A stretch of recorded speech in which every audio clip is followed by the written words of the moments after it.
Alright guys, welcome back in. Today we're going to be spawning in on the Fractured Cowshed. Now my build is incomplete, as you guys can see in the bottom right hand side, but I am now Prestige 3 on this amazing character, also referred to as Felix. Now I spawned beside one of my teammates. I want to let you guys know I am in a 4-man pre-made, including myself, therefore all 4 survivors are together, however we are not on comms.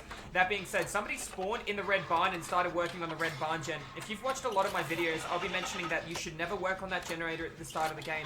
It is one of the safest and most powerful loops available on this map, and based on that alone, you should leave it to the end of the trial. It's going to be much more devastating for a killer. Imagine somebody like a clown trying to deal with that, as opposed to somebody like maybe Freddy Krueger or even a hillbilly. It's a very good loop to keep available for the end of the trial. Looks like we got a hag here. She's taking too long, so she's obviously placing a trap somewhere, probably in front. Her heartbeat appeared and disappeared, therefore I'm leaning towards modern abuse on the hag.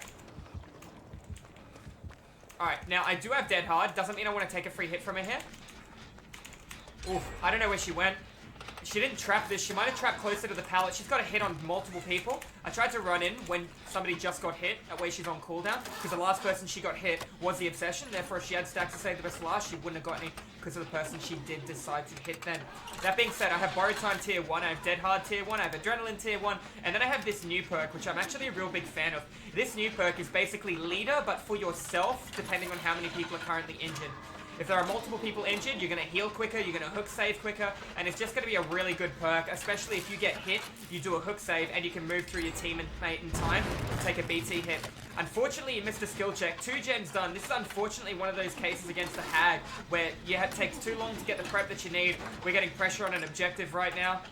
Even if she comes in, which she's not, she's in a bit of trouble. She's not chasing the Obsession. We can tell that by looking. We're all here. There's 3 of us. We should definitely group heal. Going to come in for it. You're going to notice that I'm going to heal slower, but I am still going to get an enhancement to healing after this heal is done. And based on that alone, I believe it's like 9% or something. There you go. You can see a penalty towards the heal now. What does that tell us? That tells us this killer has Sloppy Butcher. Now, most hags only run Sloppy Butcher or... Well, it could have been Thanatophobia, but I could see Thanatophobia in the bottom left-hand side, and Thanatophobia doesn't counter. I'm taking the hit here then. And there's that Sloppy Butcher that I did call out. And that comes down to the fact that I could tell, based on the penalty I had. With 2 people being injured, I did not have a penalty. I'm pretty sure she's trapped the shack.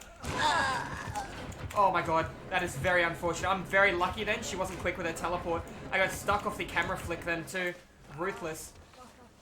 Somebody going through the chest. I can hear the heartbeat as well.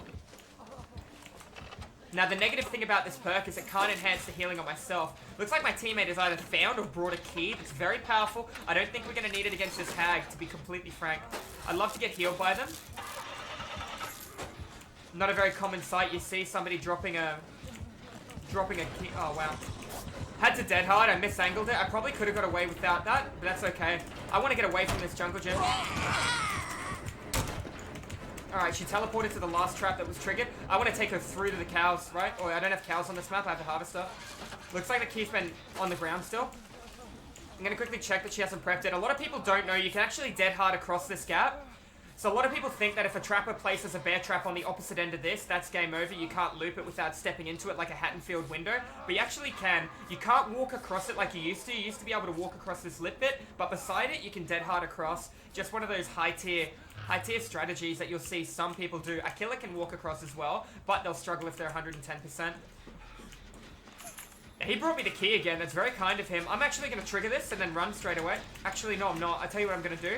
I'm going to go trigger this prep that she has over here so I can still play this jungle gym. I did see her totem, and I'm going to come in and I'm going to break it. Now, for all I know, she's put 2 or 3 traps here. You'll notice the visual update from the key makes it a lot more obvious that somebody's actually holding a key. Now, this hag's in a really bad situation. She's got 1 gen left. I shouldn't even be worrying about doing this totem in case it's haunted ground. In no situation is this a good call, because I've got teammates applying pressure in the middle of the map. But I'm a little thirsty for the blood points. There it goes. There goes all the prep. Little bit of a sandbag from my ally. Gotta get the medium without punishment. Totem gone. Didn't have Hex Undying. There goes our ruin. There is a trap on this side of this, so I'm gonna be careful when I crouch walk over here. Ooh. Fortunately, it was set off, saw Felix running straight on him. This hag's in a really awkward situation. She doesn't have much prep. She's too heavy on preps around totems, etc. She split pressure way too much with her sloppy butcher, and she was just unable to keep up with the fact that everyone was working on a different generator. This is a very devastatingly difficult map for a killer to play, let alone somebody like the hag who requires time to prep even a trapper. That being said, guys, this is going to be probably it. We don't know if she has Noed, and we can come back in if she does. If she does have Noed, the best play that can happen is if my teammates get hit and they don't go down. I know they'll go down from Noed, but if, you know, we break the totem, somebody gets hit, I can go in for the last second save, because what people don't realize is the perk I'm using now, the one I got tier 3, will basically enhance how quickly I hook save as well. It basically gives myself leader for that situation. I don't understand why my teammate opened the door. I left it 99. I need to make sure all my other allies are okay. The killer hasn't hit anyone, so we don't know if the killer has Noed, and we can see they're chasing the obsession on the bottom left-hand side of the screen.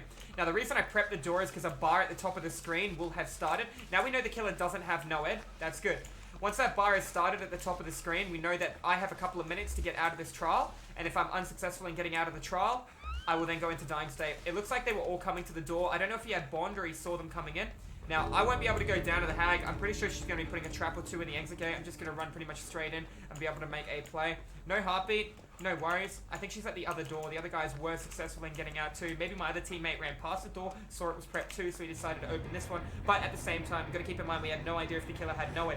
And that's going to be an educational informative survivor game. I know there wasn't a lot of looping in that, but hopefully that gives you an understanding of how important time management is. How important like corrupt intervention are to stop people from doing generators on the opposite end of the map from you as killer. Just keeping these things in mind. Anyways, guys, GG's well played. Make sure you hit that subscribe button for more educational, informative DVD killer and survivor content like this. I won't always be in a 4-man SWF, but this is a prime example of how strong teammates that work together can be. I walk away without a pip as well. GG's, guys, and I'll see you in the fog in the next video. Have a good one.